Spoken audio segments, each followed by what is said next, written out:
म्हणजे सगळ्यात आधी एक अत्यंत ट्विट केलं राऊत साहेब मीरा भाईंदर मधल्या एका जमिनीचं प्रकरण 254 एकर शासकीय जमीन मीरा भाईंदर सॉल्टलँड 254 एकर मीरा भाईंदर सारख्या शहरामध्ये, आणि ही जमीन 2 दिवसापूर्वी मुंबई उच्च न्यायालयानं खाजगी मालकांना दिली. शासकीय जमीन द इस्टेट इन्व्हेस्टमेंट आणि मीरा रिअल इस्टेट डेव्हलपर्स या संदर्भात माझ्या माहितीप्रमाणे महाराष्ट्रानं आपली भूमिका मांडली. ही सरकारीच जमीन आहे, पण तरीही हायकोर्टानं सरकारी भूमिकेची, महाराष्ट्र सरकारच्या भूमिकेची दखल घेतली नाही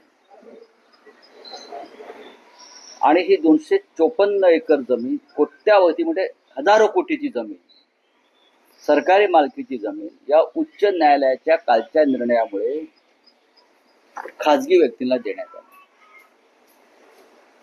राज्य शासनानं असं ठरवलं आहे, ज्या माझ्या माहितीनुसार, की स्पेशल लीव पिटिशन दाखल करून सर्वोच्च न्यायालयात जाऊन या सगळ्या व्यवहाराला आव्हान द्यायचं.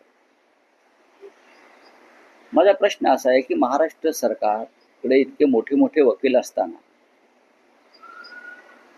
हा खटला महाराष्ट्र सरकार हारला कसा? राज्य सरकार, एवढं मोठं राज्य सरकार, हा खटला हारला कसा, हा पहिला प्रश्न. आणि हे जे ज्यांच्या बाजूने निकाल दिला आहे कोर्टानं की 254 एकर जमीन त्यांच्या मालकीची, या ज्या कंपन्या आहेत द इस्टेट इन्व्हेस्टमेंट आणि मीरा रिअल इस्टेट डेव्हलपर्स, या 2 कंपन्यांची नावं लक्षात ठेवा. मी सरकारला विचारतो की या 2 कंपन्यांचे मालक कोण आहेत, ज्यांना ही 254 एकर जमीन महाराष्ट्र शासनाच्या मालकीची हायकोर्टाच्या माध्यमातून देण्यात आली. हा निर्णय जर एखाद्या मंत्र्याने घेतला असता अशा प्रकारे, किंवा सरकारने घेतला असता आणि कोणी कोर्टात गेला असतं, तर मला पूर्ण खात्री आहे की हायकोर्टानं त्या संबंधित मंत्र्यावरती स्ट्रिक्चर पास केले असते. व्यवहार पारदर्शक नाही, सरकारी जमीन तुम्ही अशा प्रकारे कशी एखाद्याला, खाजगी व्यक्तीला देऊ शकता, लुटू शकता, आणि कदाचित त्या संबंधित मंत्र्यांची नोकरी गेली असते किंवा मुख्यमंत्र्याला जावं लागलं असतं घरी. पण हायकोर्टाच्या एका बेंचनं ही जमीन सरळ 2 बिल्डर्सना मोफत दिलेली आहे. मी महाराष्ट्र सरकारला आवाहन करेन, ही महाराष्ट्राची जमीन आहे, राज्याच्या जनतेची जमीन आहे. या जमिनीवरती तुम्ही नागरी सुविधांच्या अनेक गोष्टी करू शकता. 254 एकर हा फार मोठा आकडा आहे. तर ही जमीन तुम्ही काही करून परत ताब्यात मिळवा. ही महाराष्ट्राची लँड आहे. आणि हे बिल्डर कोण आहेत, हे जे या कंपन्या आहेत की मीरा रिअल इस्टेट आणि इस्टेट इन्व्हेस्टमेंट, या दोन्ही कंपन्यांचे मालक, त्याच्यावरचं संचालक मंडळ, आणि यांना ही जमीन मिळावी म्हणून कुठून विशेष प्रयत्न झाले, याची माहिती महाराष्ट्र सरकारनं, विशेषतः राज्याच्या महसूल मंत्र्यांनी, आमच्या चंद्रशेखरजी बावनकुळे यांनी जनतेसमोर आणावं. बावनकुळे साहेब काल स्वतः या विषयावर मी जेव्हा त्यांना विचारलं, तर ते म्हणते की आम्ही स्पेशल लीव पिटिशन SLP दाखल करून सुप्रीम कोर्टामध्ये या न्यायालयातल्या या आजच्या निर्णयाला आम्ही आव्हान देतो. ही चांगली गोष्ट आहे, सरकार प्रयत्न करत आहे किंवा सरकार लढत आहे. पण तरी सुद्धा हे 2 महावीर कोण आहेत, ज्यांना 254 एकर जमीन न्यायालयाच्या माध्यमातून अंधण देण्यात आलेली आहे. अंधण आम्हाला साधं 10 फुटाचं कोणी घर देत नाही गरीबाला. धारावी वाशी लढतायत. झोपडपट्टी पुनर्वसन प्रकल्पामध्ये अनेकांना घरं मिळालेली नाहीत. जमिनींचे डिस्प्यूट चालू आहेत. आणि एका झटक्यात 254 एकर जमीन महाराष्ट्र सरकारची 2 इस्टेट कंपन्यांना दिली जाते, तो पण न्यायालयामध्ये महाराष्ट्र शासनाचा पराभव होतो या खटल्यामध्ये. हा पराभव जाणून बाजून स्वीकारलाय, हार कोणाला तरी फायदा व्हावा म्हणून. असाही लोकांच्या मनात प्रश्न निर्माण होऊ शकतो की सरकारच हारलाय, हरवून घेतलं स्वतः 254 एकर जमिनीसाठी. पण मला तसं वाटत नाही. सरकार प्रामाणिकपणे प्रयत्न करते हे माझ्या लक्षात आलंय. त्याच्यामुळे राज्याचे मुख्यमंत्री देवेंद्र फडणवीस आणि महसूल मंत्री चंद्रशेखरजी बावनकुळे यांनी या महाराष्ट्राच्या जमिनीसाठी सुप्रीम कोर्टापर्यंत लढाई करावी अशी माझी त्यांना विनंती आहे. हे दोन कोण आहेत, काय नाव आहे त्यांची? राज्याकडनं नावं येऊ नाही तर मी देतो. राज्य सरकार यांच्या विरुद्ध लढले. नाही, पण राज्य सरकारला या संदर्भातली सगळी नावं जाहीर करू द्या. राऊत साहेब, तुम्ही म्हणता की सरकार प्रामाणिकपणे लढलं या प्रकरणामध्ये, लढेल अशी मी अपेक्षा करतो सुप्रीम कोर्टामध्ये.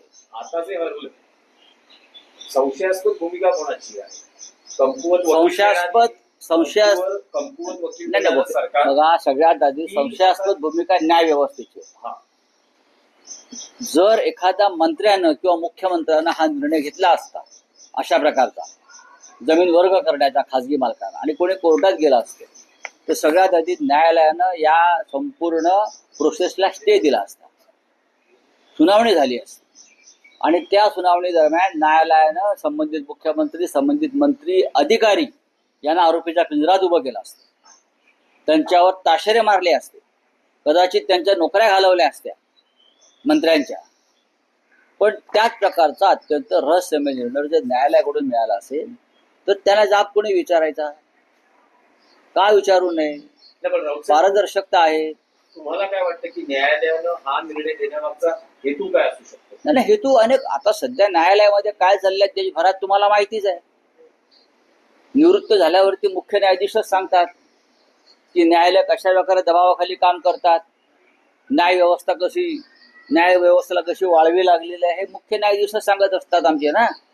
मला संशय आहे याच्यामध्ये काहीतरी न्यायालयाच्या आणि कायद्याच्या चौकटीत राहून मोठा घोटाळा झालेला आहे. 10,000 कोटीची जमीन, एवढंच मी सांगतो. किमान 10,000 कोटीची ही सरकारी याचं मूल्य आहे. 10,000 कोटी सरकारी मूल्य आहे.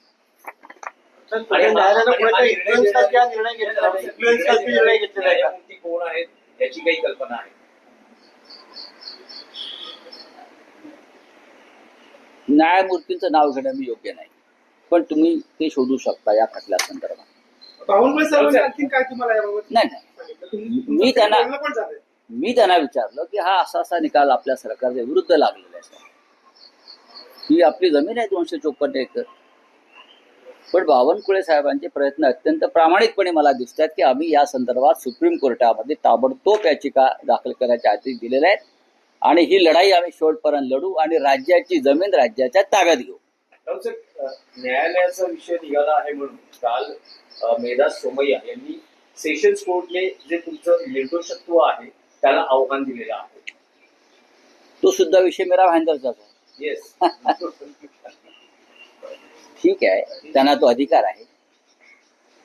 माझं त्यांच्याविषयी काय व्यक्तिगत राग, लोक, द्वेष किंवा व्यक्तिगत त्यांची बदनामी करावी अशी माझी भूमिका कधीच नव्हती.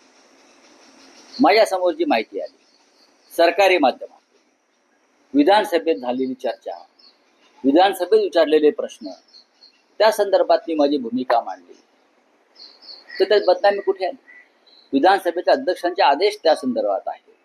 मीरा भाईंदर महानगरपालिकेच्या काही सूचना त्या संदर्भात, काही अहवाल आहे, त्या विषयावर जर मी मत व्यक्त केलं तर त्यात बदनामीचा विषय येतो कुठे? पण ठीक आहे, त्या प्राध्यापिका आहेत, त्या महिला आहेत, त्यांना अधिकार आहे न्यायालयात जाण्याचा. पण माझगाव न्यायालयानं तुम्हाला शिक्षा ठोठावली, सेशन ती चुकीची होती. कारण मी जे तुम्हाला सांगतोय की माझं स्वतःची माहिती काहीच नाही. त्यात ज्या विषयावर विधानसभेत चर्चा झाली आहे, मीरा भाईंदरचा जो काय टॉयलेट घोटाळा आहे तो विधानसभेत चर्चा झाली, विधानसभेत प्रश्न विचारले. मीरा भाईंदर आणि या भागातले स्थानिक आमदार प्रताप सरनाईक यांनी चौकशीची मागणी केली आहे कागदोपत्री. त्यांनी काही पुरावे दिले, त्यांनी लक्षवेधी मांडली, त्याच्यावर मी बोललो, त्याच्यावर मी भूमिका मांडली की काय आहे, काय व्हायला पाहिजे. तर ही बदनामी कशी होऊ शकते? पण ठीक आहे, त्यांना असं वाटलं असेल तर त्या न्यायालयात गेल्या, मग आम्ही वरच्या न्यायालयात गेलो, आता ते अजून वरच्या न्यायालयात गेल्या, सुप्रीम कोर्टात जातील, मग इंटरनॅशनल कोर्ट्स आहेत, खूप कोर्ट्स आहेत, नाहीतर ट्रम्प आहेतच आमचे.